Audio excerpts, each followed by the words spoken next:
Good morning, sir. Today I am going to give a presentation about the smart home management application. I am Group 11. My first member is Chan Jia Hao, second Chong Wen Zheng, third myself, Jasper Lim Bing Yao, fourth Kwang Fei Yi, fifth Leong Chi Kyong, and sixth Hugh Jung Yong. The purpose statement is access division, security and privacy risk control interruption, automation failure, platform fragmentation. The proper solution is simple synchronized control calculation, ease of use, automation of scheduling, real-time security, feedback and updates. This is our data for diagram level 0. I will briefly explain it. The developer will accept feedback from the smart home management application, and the surveillance robot it will monitoring the smart home management application. User can do a lot of things like register, set up schedule, set up routine, alert, and other. The smart device is the smart home management application will search available device, connect, control, apply routine, apply schedule, and other more. This is the data for diagram level 1. First, the developer will get feedback from the user feedback and update.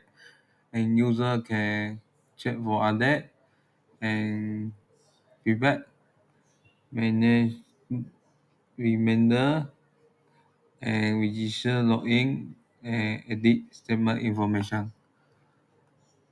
This is the data store user interface, operating system, new device registration, and smart device detail. This is all in the data for diagram level 1. application where the user will be assigned to either log in or to sign up an account. So let's try signing up an account.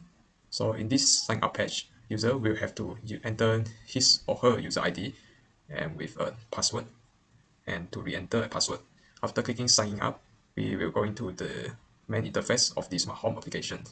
But if user choose to log in, we will have the user ID and the user will have to key in the password once only. And after clicking logging in, we will have the main user interface. So in the main interface of our smart home applications, users will have the ability to choose from their registered smart devices or to scan the devices around or to add the devices just like this. And after clicking the add button, the phone will start to search for the smart homes nearby.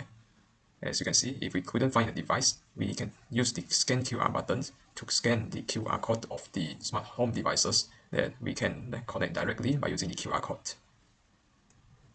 So after connecting to the smart home devices, user can choose to control the smart home devices. So for example, we try to control the bedroom lamp, and inside the interface, user can choose to switch on or switch off the lamp by using their phones, and also the brightness, the timer, and the mods. So if the user choose to set a routine, the information of the routine will actually be stored in the routine data store database, where the smart home devices will operate according to the data stored in the database with the user preference, which in other words, the system or the smart home device will only operate according to the routine set by the user on certain time or to do a certain operation. So moving on to the second interface of our applications. So in the second interface, we will have the smart devices management in an overall view.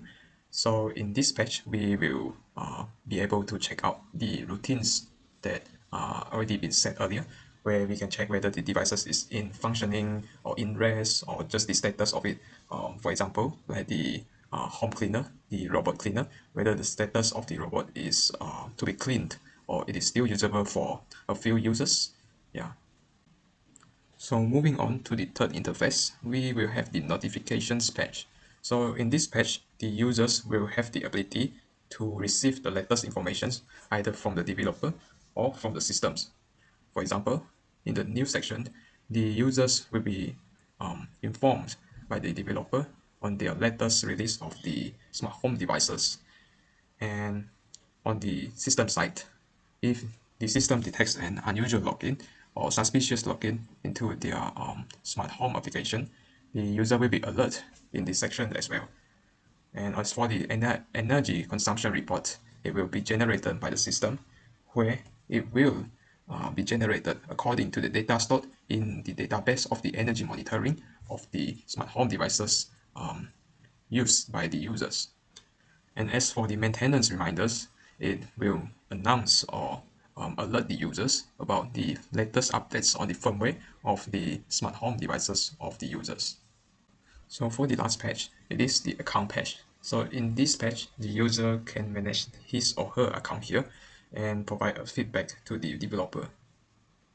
So when the user gives the feedback, the process of the user feedback and update will be processed and carried out, and the data will be stored in the database of the feedback or update data store. After the developer receives the feedback, the developer can choose to respond to the users by the process of user feedback and update, and the user will be alert or will be notified in the notification interface. So here's an example of submitting a feedback. So we can choose to send feedback, and from here, this page, we can attach the image or a short video about the bugs or the issues faced by the users. And after fulfilling the requirements and also the email of the users, user can click send to be for this feedback to be sent to the developer. And as for the account security, the user can choose to update their account information by updating their photos or the ID and password as well. So for example, for the password, the user can choose to reset the account ID or the password in this page. The user interaction feedback is the crucial progress. The purpose of this data store is save the feedback from the user and store it in this data store. This can help the developer manage their app better. A user provides feedback or check for update. Feedback is sent to the developer via the user feedback and update process.